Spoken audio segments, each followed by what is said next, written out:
What if I told you your future already has a price tag? Seriously, just think about that for a second.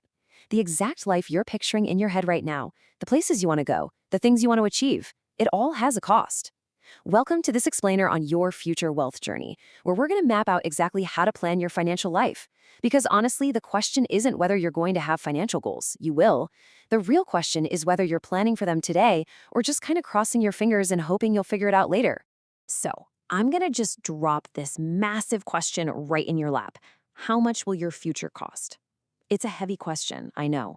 But here's this amazing secret that most people don't realize until much, much later in life. The earlier you start thinking about the cost of your future, the more options you actually give your future self.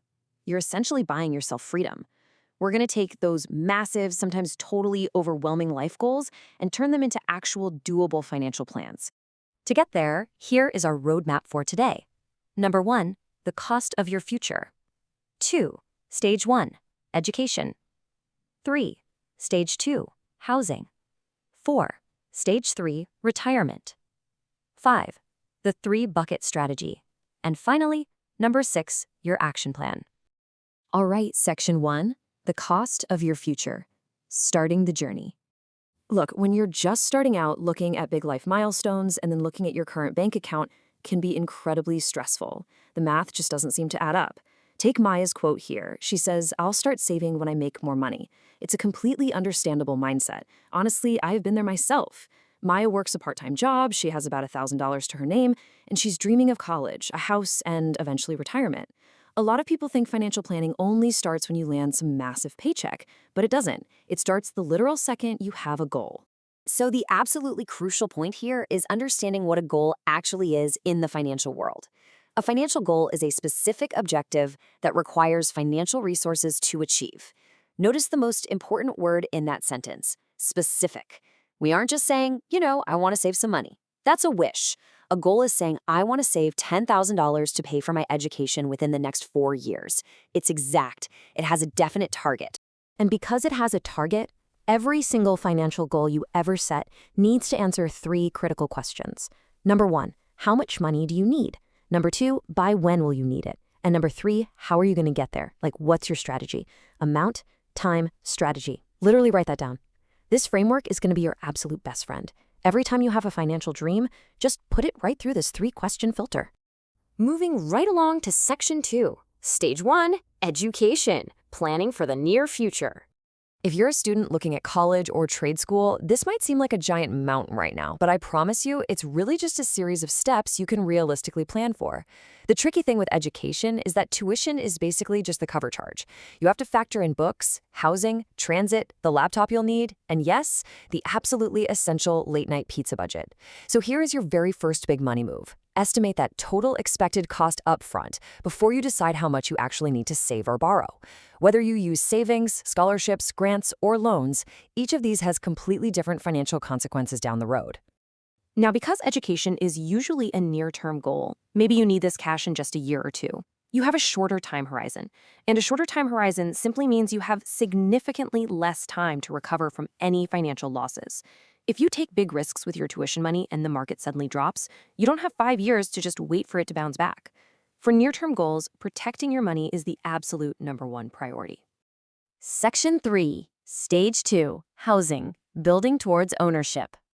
Once education is sorted out, our timeline moves forward, and building towards ownership is an incredibly exciting, aspirational goal for so many of us. But just like education had hidden costs, housing is way, way more than just the purchase price you see listed on Zillow. You have to plan for 2 totally distinct categories, upfront costs and ongoing costs. Your upfront costs are the massive initial hurdles, things like your down payment and closing costs. But once you finally get those keys, you instantly transition to the ongoing costs, paying the monthly mortgage, keeping the heat on, and, fixing the roof when it inevitably leaks. You have to structure your finances to comfortably handle both. Saving up tens of thousands of dollars for a down payment can feel completely paralyzing, right? So here is your next money move to empower you. Take that massive big goal, break it down into smaller milestones, and set up regular monthly contributions. Instead of thinking, man, I need $50,000 someday, think, I need to save a specific amount every single month for the next 5 years. Suddenly, the impossible just becomes a manageable line item in your monthly budget. All right, Section 4, Stage 3, retirement. the long-term vision. I know.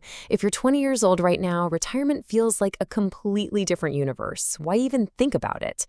Well, it's because of the timeline you're looking at right now. This is the single most important concept you might learn today. Let's look at person A, who starts investing early at age 20, versus person B, who waits until they're 35.